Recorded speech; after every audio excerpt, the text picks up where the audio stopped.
Hi hello friends, welcome back to my channel. Friends, video ಬಂದು ಕಂಪ್ಯೂಟರ್ಗೆ ಸಂಬಂಧಪಟ್ಟಂಥ ಕ್ವಶನ್ಸ್ಗಳು 30 ಕ್ವಶನ್ಸ್ಗಳಿಂದ ಬರುತ್ತೆ. ಸೊ ಇದು ಬಂದು ಗ್ರೂಪ್ ಸಿ KPSC ಎಕ್ಸಾಮ್ ನಡೆಸ್ತಕ್ಕಂಥ ಗ್ರೂಪ್ ಸಿಯ ಒಂದು ಕ್ವಶನ್ ಪೇಪರು 2016 ಪ್ರಶ್ನೆ ಪತ್ರಿಕೆ 2016.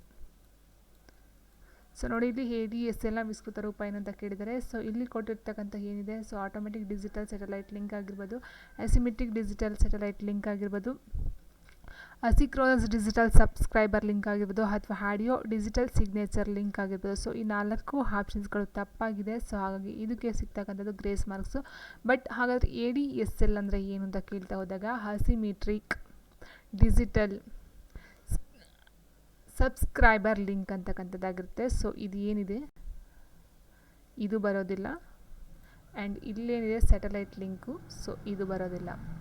It means asymmetric digital subscriber link ಅಂತಕ್ಕಂಥದ್ದು ADSL. ಸೊ ಇಲ್ಲಿ ಮಿಕ್ಸ್ ಮಾಡಿ ಕೊಟ್ಟಿದ್ದಾರೆ. ಸೊ ಹಾಗಾಗಿ ಆನ್ಸರ್ ತಪ್ಪಿರೋದ್ರಿಂದ ಇದಕ್ಕೆ ಒಂದು ಗ್ರೇಸ್ ಮಾರ್ಕ್ಸ್ ಸಿಗ್ತಾ ಹೋಗುತ್ತೆ. ಬಟ್ ಇದರ ಆನ್ಸರ್ ಪರಿಪೂರ್ಣ ಒಂದು ವಿಸ್ತೃತ ರೂಪ ಅಂತ ಹೇಳಿದರೆ ಅಸಿಮೆಟ್ರಿಕ್ ಡಿಜಿಟಲ್ ಸಬ್ಸ್ಕ್ರೈಬರ್ ಲಿಂಕ್ ಅಂತಕ್ಕಂಥದ್ದು ಆನ್ಸರ್ ಆಗ್ತಾ ಹೋಗುತ್ತೆ.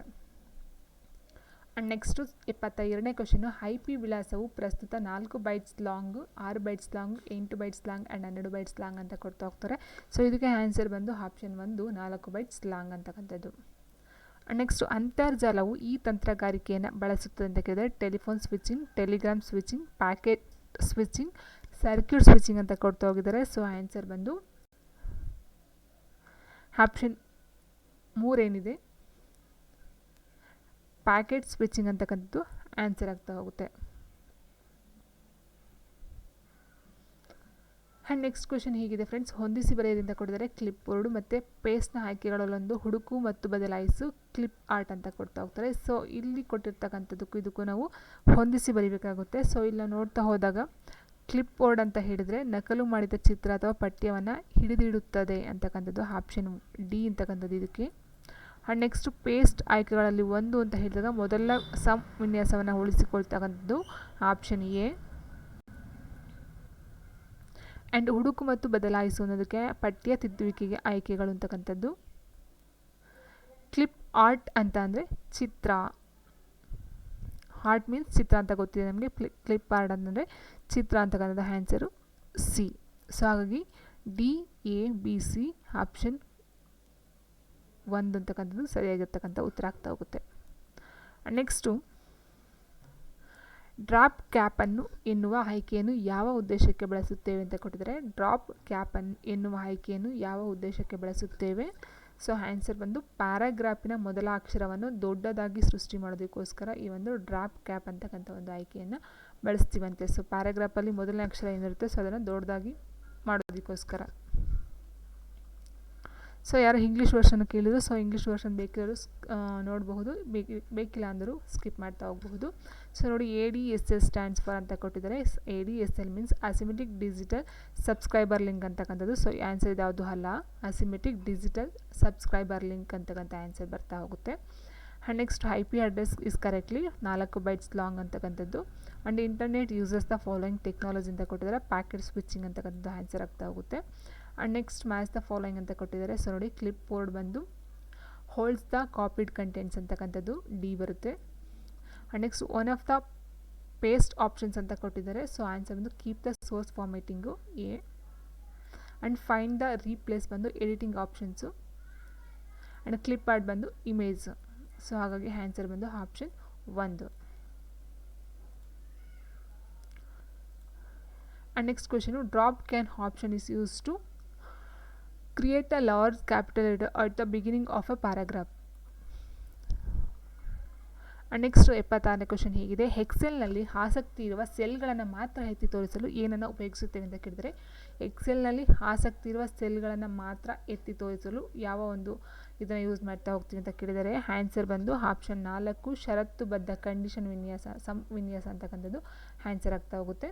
ಆ್ಯಂಡ್ ನೆಕ್ಸ್ಟು, MS ವರ್ಡ್ನಲ್ಲಿ ಸಬ್ಸ್ಕ್ರಿಪ್ಟ್ ಮಾಡಲು ಬಳಸುವ ಕೀ ಸಂಯೋಜನೆ ಯಾವುದು ಅಂತ ಕೇಳ್ತಾ ಹೋಗಿದ್ದಾರೆ. ಸೊ ಆನ್ಸರ್ ಬಂದು Ctrl+= ಅಂತಕ್ಕಂಥದ್ದು. ಆ್ಯಂಡ್ ನೆಕ್ಸ್ಟ್, MS ಎಕ್ಸೆಲ್ನಲ್ಲಿ ನೌ ಎಂದು ಟೈಪ್ ಮಾಡಿದರೆ ಈ ಒಂದು ಏನಿದೆ ಈ ಚಿಹ್ನೆಯನ್ನು ಟೈಪ್ ಮಾಡಿ ಏನು ಸಿಗುತ್ತೆ ಅಂತ ಕೇಳ್ತಾ ಹೋಗ್ತಾರೆ. ಸೊ ಆನ್ಸರ್ ಬಂದು ಕ್ರಮವಾಗಿ ಹಿಂದಿನ ದಿನಾಂಕ ಮತ್ತು ಸದ್ಯದ ಸಮಯ ಸಿಗುತ್ತದಂತೆ. ಆ್ಯಂಡ್ ನೆಕ್ಸ್ಟು MS ವರ್ಡ್ನಲ್ಲಿ ಕಾಗುಣಿತ ಪರಿಶೀಲನೆಗೆ ಯಾವ ಸ್ವಯಂಚಾಲಿತ ಕಾರ್ಯಕಾರಿ ಕೀಲಿಯನ್ನು ಬಳಸಲಾಗುತ್ತೆ ಅಂತ ಕೇಳಿದರೆ, ಸೊ ಫಂಕ್ಷನ್ಸ್ಗೆ ಇದು 12 ಬರುತ್ತೆ ಒಟ್ಟು, ನೀವು 12 ಸಹ ನೋಡ್ಕೊಳ್ಬೇಕಾಗುತ್ತೆ. ಇಲ್ಲಿ ಕೊಟ್ಟಿರ್ತಕ್ಕಂಥದ್ದು ಕಾಗುಣಿತ ಪರಿಶೀಲನೆಗೆ ಯಾವ ಒಂದು ಫಂಕ್ಷನ್ ಕೀನ ಯೂಸ್ ಮಾಡಬೇಕು ಅಂತ ಕೇಳಿದರೆ, ಸೊ ಆನ್ಸರ್ ಬಂದು ಆಪ್ಷನ್ 4 F7 ಅಂತಕ್ಕಂಥದ್ದು. ನೆಕ್ಸ್ಟ್ ಈಕ್ವಲ್ಸ್ ರೌಂಡ್ 8.500 ಸೂತ್ರವು MS ಎಕ್ಸೆಲ್ನಲ್ಲಿ ನೀಡುವ ಬೆಲೆ ಅಂತ ಕೊಟ್ಟಿದ್ದಾರೆ. ಸೊ ಇಲ್ಲಿ ಆನ್ಸರ್ ನೋಡ್ತಾ ಹೋದಾಗ ಆನ್ಸರ್ ಬಂದು 9 ಅಂತಕ್ಕಂಥದ್ದು ಆಗ್ತಾ ಹೋಗುತ್ತೆ. ಸೊ ನೋಡಿ ಇಲ್ಲಿ 8.5 ಅಂತ ಕೊಟ್ಟಿರೋದು 9 ಅಂತ ರೌಂಡ್ ಆಫ್ ಆಗುತ್ತಂತೆ. ನೆಕ್ಸ್ಟ್ MS ವರ್ಡ್ನಲ್ಲಿ ಪುನರಾವರ್ತಿತ ಕೆಲಸಗಳನ್ನು ಮಾಡಲು ಬಳಸುವ ಚಿಕ್ಕ ಪ್ರೋಗ್ರಾಮ್ಗಳನ್ನು ಏನೆಂದು ಕರೆಯುತ್ತಾರೆ ಅಂತ ಕೊಟ್ಟಿದ್ದಾರೆ. MS ವರ್ಡ್ನಲ್ಲಿ ಪುನರಾವರ್ತಿತ ಕೆಲಸಗಳನ್ನು ಮಾಡಲು ಬಳಸುವ ಚಿಕ್ಕ ಪ್ರೋಗ್ರಾಮ್ಗಳನ್ನು ಏನೆಂದು ಕರೆಯುತ್ತಾರೆ? ಮ್ಯಾಕ್ರೋಸ್ ಅಂತ ಕರೀತಾರಂತೆ. Option 1 macros. So in Excel to highlight only interested cells we use option 4 conditional formatting. In MS Word subscripting can be done with dash key combinations ಅಂತ ಕೊಟ್ಟಿದ್ದಾರೆ. So option 1 Ctrl+equal. If we type now in on Excel cell we get answer option 4 today's date and correct time in order. And next, which function key is used to start spell check automatically in MS Word? Answer option 4 F7. The formula equal round 8.50 in MS Excel gives around 9. Option first. Next, to small programs to automate repetitive tasks in MS Word are called macros. Option 1. Next MS ಎಕ್ಸೆಲ್ನಲ್ಲಿ A1, A2, A3, B1, B2 and B3 ಘಟಕಾಂಶಗಳ ಗರಿಷ್ಠ ಮೌಲ್ಯವನ್ನು ಕಂಡುಹಿಡಿಯಲು ಬಳಸುವ ಸೂತ್ರ ಯಾವುದು ಅಂತ ಕೇಳಿದರೆ, so answer ಬಂದು option 3 equals maximum A1 is to B3 ಅಂತಕ್ಕಂಥದ್ದು. ಸೊ ನೋಡಿ ಇಲ್ಲಿ ಇದು ಮತ್ತು ಇದು ಸೇಮ್ ಇದೆ. ಸೊ ಹಾಗಾಗಿ ಆನ್ಸರ್ ನೀವು ಇದು 2 ಇದಿದೆ, ಆನ್ಸರು 3ನೇದು. MS ಎಕ್ಸೆಲ್ನಲ್ಲಿ ಹೊಸ ವರ್ಕ್ಶೀಟನ್ನು ಸೇರಿಸಲು ಬಳಸುವ ಕೀಲಿ ಸಮೂಹ ಯಾವುದು ಅಂತ ಕೇಳಿದರೆ, MS ಎಕ್ಸೆಲ್ನಲ್ಲಿ ಹೊಸ ವರ್ಕ್ಶೀಟನ್ನು ಸೇರಿಸಲು ಬಳಸುವ ಕೀಲಿಕಾಯಿ ನ್ಯೂ ಇದನ್ನು ಸೇರಿಸ್ತಕ್ಕಂಥದ್ದು ಆಪ್ಷನ್ ಬಂದು Shift+F11 ಅಂತಕ್ಕಂಥದ್ದು. ನೆಕ್ಸ್ಟ್ MS ಎಕ್ಸೆಲ್ನಲ್ಲಿ ಒಂದು ಸಾಲನ್ನು ಮರೆ ಮಾಡಲು ಯಾವ ಕೀಲಿಯನ್ನು ಅದುಮಬೇಕು ಅಂತ ಕೇಳಿದರೆ, MS ಎಕ್ಸೆಲ್ನಲ್ಲಿ ಒಂದು ಸಾಲನ್ನು ಮರೆ ಮಾಡಲು ಯಾವ ಕೀಲಿಯನ್ನು ಅದುಮಬೇಕು? ಸೊ ಆನ್ಸರ್ ಬಂದು Ctrl+9.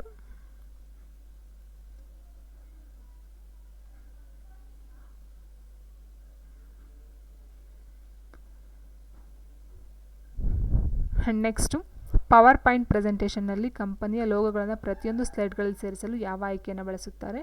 ಪವರ್ ಪಾಯಿಂಟ್ ಪ್ರೆಸೆಂಟೇಷನ್ನಲ್ಲಿ ಕಂಪನಿಯ ಲೋಗೋಗಳನ್ನು ಪ್ರತಿಯೊಂದು ಸ್ಲೈಡ್ಗಳಲ್ಲಿ ಸೇರಿಸಲು ಯಾವ ಆಯ್ಕೆಯನ್ನು ಬಳಸುತ್ತಾರೆ? Slide shorter, slide master, hand out master, notes master ಅಂತ ಕೊಡ್ತಾ ಹೋಗ್ತಾರೆ. ಸೊ ಆನ್ಸರ್ ಬಂದು ಆಪ್ಷನ್ 2 ಸ್ಲೈಡ್ ಮಾಸ್ಟರ್ ಅಂತಕ್ಕಂಥದ್ದು.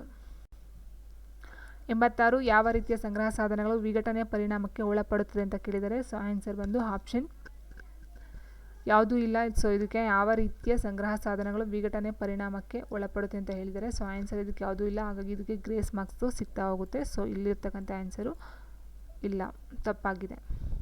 ಆ್ಯಂಡ್ ನೆಕ್ಸ್ಟು MS ಪವರ್ ಪಾಯಿಂಟ್ನಲ್ಲಿ ಕೇವಲ ಪಠ್ಯ ಹಾಗೂ ಬುಲೆಟ್ಗಳು ಪ್ರದರ್ಶನಗೊಳ್ಳುವ ನೋಟವನ್ನು ಏನೆಂದು ಕರೆಯುತ್ತಾರೆ ಅಂತ ಕೇಳಿದರೆ, ಇಲ್ಲಿ MS ಪವರ್ ಪಾಯಿಂಟ್ನಲ್ಲಿ ಕೇವಲ ಪಠ್ಯ ಹಾಗೂ ಬುಲೆಟ್ಗಳ ಪ್ರದರ್ಶನಗೊಳ್ಳುವ ನೋಟವನ್ನು ಏನೆಂದು ಕರೆಯುತ್ತಾರೆ? Print layout, outline, normal, slide shorter ಅಂತ ಕೊಡ್ತಾ ಹೋಗ್ತಾರೆ. ಸೊ ಆನ್ಸರ್ ಬಂದು outline option 2. So the formula in MS Excel to find the maximum value of the content of A1, A2, A3, B1, B2 and B3 is answer option 3 equals max A1 is to B3. And next to insert a new worksheet in MS Excel we press answer Shift+F11. Next in MS Excel you can hide a row by pressing answer option 1 Ctrl+9. And next 85 question, company logos can be inserted in every slide of a PowerPoint presentation using slide master option 2. What kind of storage device can be affected by fragmentation ಅಂತ ಕೇಳಿದರೆ, so answer ಬಂದು option ಯಾವುದೂ ಇಲ್ಲ ಇಲ್ಲಿ. So ಹಾಗಾಗಿ ಇದಕ್ಕೆ grace marks and next the view that display only text with bullets in MS PowerPoint is ಅಂತ ಕೊಟ್ಟಿದ್ದಾರೆ. ಸೊ ಆನ್ಸರ್ ಬಂದು outline option 2. And next MS Excelನಲ್ಲಿ 3D ಉಲ್ಲೇಖ ಸೂತ್ರವು ಅಂತ ಕೊಡ್ತಾ ಹೋಗಿದ್ದಾರೆ. ಸೊ ಆನ್ಸರ್ ನೋಡ್ತಾ ಹೋದಾಗ ಇದಕ್ಕೆ ವರ್ಕ್ಶೀಟ್ಗಳಲ್ಲಿ ವ್ಯಾಪಿಸಿದೆ ಅಂತಕ್ಕಂಥದ್ದು ಆಪ್ಷನ್ 1 ಸರಿಯಾದಂಥ ಒಂದು ಉತ್ತರ ಆಗ್ತಾ ಹೋಗುತ್ತೆ. ಆ್ಯಂಡ್ ನೆಕ್ಸ್ಟ್ MS ವರ್ಡ್ನಲ್ಲಿ ಬುಕ್ ಮಾರ್ಕ್ಗಳ ಬಳಕೆ ಏನು ಅಂತ ಕೇಳಿದರೆ, ಬುಕ್ ಮಾರ್ಕ್ಗಳನ್ನು MS ವರ್ಡಲ್ಲಿ ಏನಕ್ಕೆ ಯೂಸ್ ಮಾಡ್ತಾರೆ ಅಥವಾ ಅದರೊಂದು ಕೆಲಸ ಏನು ಅಂತ ಕೇಳಿದರೆ, ಸೊ ಆನ್ಸರ್ ಬಂದು ದಾಖಲೆ ಅಥವಾ ಡಾಕ್ಯುಮೆಂಟ್ನ ನಿರ್ದಿಷ್ಟ ಸ್ಥಳಕ್ಕೆ ಹೋಗಲು ಮಾಡ್ತಕ್ಕಂಥದ್ದು. ನೆಕ್ಸ್ಟು PowerPoint ಪ್ರದರ್ಶನದಲ್ಲಿ ಯಾವ ಫೈಲ್ ಫಾರ್ಮ್ಯಾಟನ್ನು ಬಳಸಬಹುದು ಅಂತ ಕೇಳಿದರೆ .gif, .jpg, .wav ಇವುಗಳಲ್ಲಿ ಎಲ್ಲವೂ ಅಂತ ಕೊಡ್ತಾ ಹೋಗ್ತಾರೆ. ಸೊ ಆನ್ಸರ್ ಬಂದು ಆಪ್ಷನ್ 4 ಮೇಲ್ನ ಎಲ್ಲವೂ ಅಂತ ಆಗ್ತಾ ಹೋಗುತ್ತೆ. ನೆಕ್ಸ್ಟ್ ನೋಡಿ, ಕನ್ನಡ ತಂತ್ರಾಂಶವು ಡ್ಯಾಶ್ ವ್ಯವಸ್ಥೆಯನ್ನು ಬಳಸುತ್ತದೆ ಅಂತ ಕೇಳಿದರೆ, ಸೊ ಆನ್ಸರ್ ಬಂದು 1 ಮತ್ತು 4 ಏನಿದೆ ಯುನಿಕೋಡ್ ಮತ್ತು ASCII ಎರಡೂ ಸಹ ಆಗುತ್ತಂತೆ. ನೆಕ್ಸ್ಟು ನೆಟ್ವರ್ಕ್ ಉಪಯೋಗಿಸುವುದರ ಪ್ರಯೋಜನಗಳಲ್ಲಿ ಒಂದಾಗಿದೆ ಅಂತ ಕೇಳಿದರೆ, ಸೊ ಆನ್ಸರ್ ಬಂದು ಆಪ್ಷನ್ 1 ಬಾಹ್ಯ ಸಾಧನೆ ಹಂಚಿಕೆ ಅಂತಕ್ಕಂಥದ್ದು ಆಪ್ಷನ್ 1. ಸೊ ನೋಡಿ, English version in Excel 3D reference in a formula ಬಂದು ಆನ್ಸರ್ ಬಂದು spans worksheets. What is the use of bookmarks in MS Word ಅಂತ ಕೇಳಿದರೆ, so answer to jump to a specific location in the document. Which file format can be added to PowerPoint show ಅಂತ ಹೇಳಿದರೆ all of these.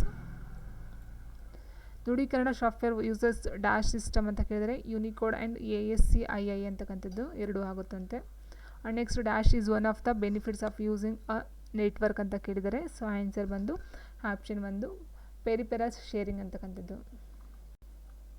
And next MS Excel ವರ್ಕ್ಶೀಟ್ನಲ್ಲಿರುವ ಒಟ್ಟು ಸಾಲುಗಳನ್ನು ಕೇಳಿದರೆ ಒಟ್ಟು rho ಎಷ್ಟು ಅಂತ ಕೇಳಿದರೆ, ಸೊ ಇದು ಮೇನ್ ಕ್ವಶನ್ನೇ. ಆನ್ಸರ್ ಬಂದು 65,536 ಅಂತ. ಆ್ಯಂಡ್ ನೆಕ್ಸ್ಟ್ MS Excel ಸೆಲ್ನಲ್ಲಿರುವ ಟೆಕ್ಸ್ಟ್ ರ್ಯಾಪ್ ಮಾಡಲು ಉಪಯೋಗಿಸುವ ಕೀಗಳು, ಟೆಕ್ಸ್ಟ್ ರ್ಯಾಪ್ ಮಾಡಲು ಉಪಯೋಗಿಸುವಂಥ ಕೀಗಳು ಯಾವುದು ಅಂತ ಕೇಳ್ತಾ ಹೋಗ್ತಾರೆ. ಸೊ ಆನ್ಸರ್ ಬಂದು Alt+Enter.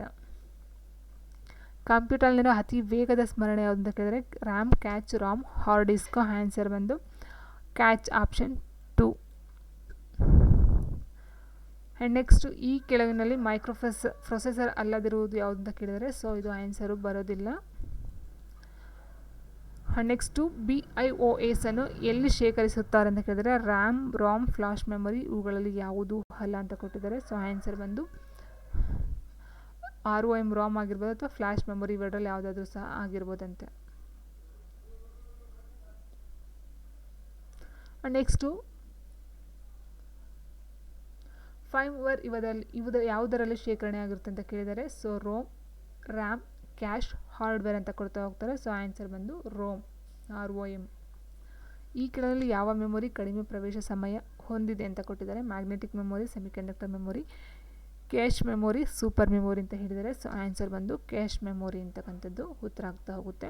And last one 7-bit alpha numeric code ಯಾವುದು ಅಂತ ಕೇಳಿದರೆ, ಸೊ ಆನ್ಸರು ASCII ಅಂತಕ್ಕಂಥದ್ದು ಆಗ್ತಾ ಹೋಗುತ್ತೆ. ಆ್ಯಂಡ್ ಇಂಗ್ಲೀಷ್ ವರ್ಷನ್ ಬಂದು MS Excel total number of rose in a sheet ಬಂದು 65,536 ಅಂತಕ್ಕಂಥದ್ದು. And MS Excel text wrap in the selected cell can be done using Alt+Enter ಅಂತಕ್ಕಂಥದ್ದು. And fastest memory in computer ಬಂದು cache. Which one of these is not a microprocessor ಅಂತ ಕೇಳಿದರೆ, so ಇದು ಬರೋದಿಲ್ಲ. BIOS is stored in ROM or flash memory ಅಂತ ಹೇಳಿದರೆ. and next firmware is stored in ROM ROM ಅಂತಕ್ಕಂಥದ್ದು. and next which of the following memories that has shorted access time ಅಂತ ಕೇಳಿದರೆ, so answer ಬಂದು option 3 cache memory. 7-bit alphanumerical code is option 2 ASCII ಅಂತಕ್ಕಂಥದ್ದಾಗಿದೆ. So ಇದು ಇವತ್ತಿನ video friends. Computer ಬಗ್ಗೆ ನಾನು ಅಷ್ಟೊಂದು ನಾಲೆಡ್ಜ್ ಇಲ್ಲ ಅಂತ ಹೇಳಿದ್ದೀನಿ. ಸೊ ಆನ್ಸರ್ಸ್ ಏನಿದೆ ನಿಮ್ಮ ಒಂದು ನಾಲೆಡ್ಜ್ ಪರ್ಪಸ್ಗೋಸ್ಕರ ಈ ಒಂದು ವಿಡಿಯೋಗಳನ್ನ ನಾನು ಹಾಕ್ತಾ ಇದ್ದೀನಿ. ಸೊ ವಿಲೇಜ್ ಅಕೌಂಟೆಂಟ್ ಮತ್ತು PDOಗೆ ಏನು ಕೇಳ್ತಾರೆ ಕಂಪ್ಯೂಟರ್ ಜ್ಞಾನ, ಸೊ ಆಲ್ಮೋಸ್ಟ್ ಅಲ್ಲಿ ಕೇಳ್ತಕ್ಕಂಥದ್ದು MS word, MS Excel, PowerPoint. So ಇದರ ಮೇಲೆ ಜಾಸ್ತಿ ಕ್ವಶನ್ಸ್ಗಳು ಹೋಗಿದೆ. ಆ್ಯಂಡ್ ROM RAM ಇದು ಬರುತ್ತಲ್ಲ ಅದು, ಮತ್ತು ಅಬ್ರಿವೇಷನ್ಸ್ಗಳು ಮತ್ತು ಶಾರ್ಟ್ಕಟ್ ಕೀಸ್ಗಳ ಮೇಲೆ ಜಾಸ್ತಿ ಕ್ವಶನ್ಸ್ಗಳನ್ನ ಕೇಳ್ತಾ ಇದ್ದಾರೆ. ಸೊ ಇಷ್ಟನ್ನು ನೀಟಾಗಿ ನೋಡ್ಕೊಳ್ಳಿ.